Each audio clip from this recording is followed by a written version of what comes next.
Assalamualaikum warahmatullahi wabarakatuh. Halo teman-teman, perkenalkan aku Elmira Madania, mahasiswi dari Prodi Sarjana Terapan Keperawatan dan Pendidikan Profesi Nurse.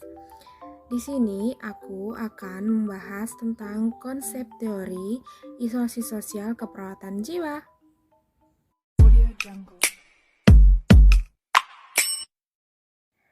Jadi, apa sih isolasi sosial itu? Isolasi sosial adalah keadaan di mana individu mengalami penurunan atau bahkan sama sekali tidak mampu berinteraksi dengan orang lain di sekitarnya.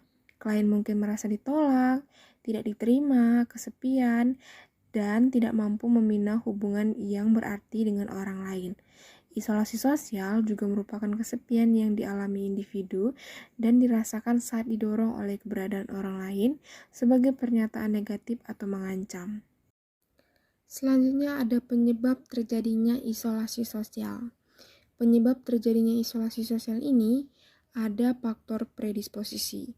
Yang pertama ada faktor tumbuh kembang. Pada setiap tahapan tumbuh kembang individu, ada tugas perkembangan yang harus dipenuhi agar tidak terjadi gangguan dalam hubungan sosial.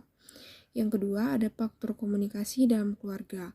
Gangguan komunikasi dalam keluarga merupakan faktor pendukung untuk terjadinya gangguan hubungan sosial, seperti adanya komunikasi yang tidak jelas atau double bind, yaitu suatu keadaan di mana individu menerima pesan yang saling bertentangan dalam suatu waktu bersamaan, dan ekspresi emosi yang tinggi di setiap berkomunikasi.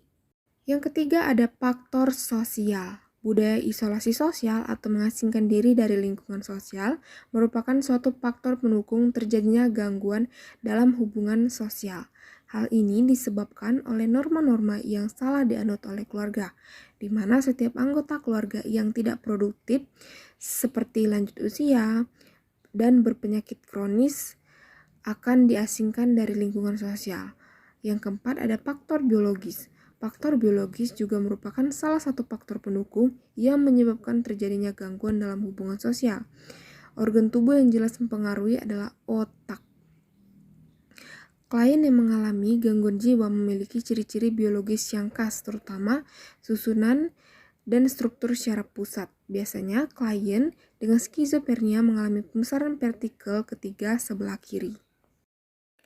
Selanjutnya, apa saja tanda dan gejala isolasi sosial? Yang pertama ada gejala subjektif, yaitu klien menceritakan perasaan kesepian atau ditolak oleh orang lain. Klien merasa tidak aman dan berada dengan orang lain. Respon verbal kurang dan sangat singkat, klien mengatakan hubungannya tidak berarti dengan orang lain. Klien merasa bosan dan lambat menghabiskan waktu. Klien tidak mampu berkonsentrasi dan membuat keputusan. Klien merasa tidak berguna. Yang kedua ada gejala objektif, yaitu klien banyak diam dan tidak mau bicara. Klien juga tidak mengikuti kegiatan. Klien berdiam diri di kamar, klien menyendiri dan tidak mau berinteraksi dengan orang terdekat. Klien tampak sedih, ekspresi datar dan dangkal, kontak mata kurang, dan apatis. Selanjutnya ada mekanisme coping apa yang dapat kita gunakan pada isolasi sosial, yaitu mekanisme coping yang kita dapat gunakan sebagai usaha mengatasi kecemasan yang merupakan satu kesepian nyata yang mengancam dirinya. Mekanisme coping yang sering digunakan adalah proyeksi, splitting atau memisah, dan isolasi. Proyeksi yang merupakan keinginan yang tidak mampu ditoleransi dan klien mencurahkan emosi kepada orang lain karena kesalahan sendiri. Splitting merupakan kegagalan individu dalam menginterpretasikan dirinya dalam menilai baik buruk, sementara itu, isolasi adalah perilaku mengasingkan diri dari orang lain maupun lingkungan. Selanjutnya ada komplikasi yang akan terjadi dari isolasi sosial. Klien dengan isolasi sosial semakin tenggelam dalam perjalanan dan tingkah laku masa lalu primitif, antara lain pembicaraan yang autistik dan tingkah laku yang tidak sesuai dengan kenyataan, sehingga berakibat lanjut menjadi risiko gangguan sensori persepsi seperti halusinasi, menciderai diri sendiri, orang lain, serta lingkungan dan penurunan aktivitas sehingga dapat menyebabkan defisit perawatan diri.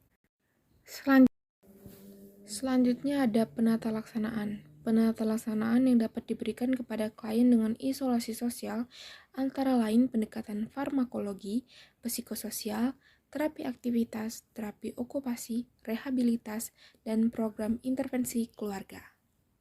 Oke guys, itulah materi yang dapat saya sampaikan mengenai konsep teori isolasi sosial. Kurang dan lebih saya mohon maaf, saya akhiri. Wabillahi taufiq wal hidayah. Wassalamualaikum warahmatullahi wabarakatuh. Sampai ketemu di video selanjutnya.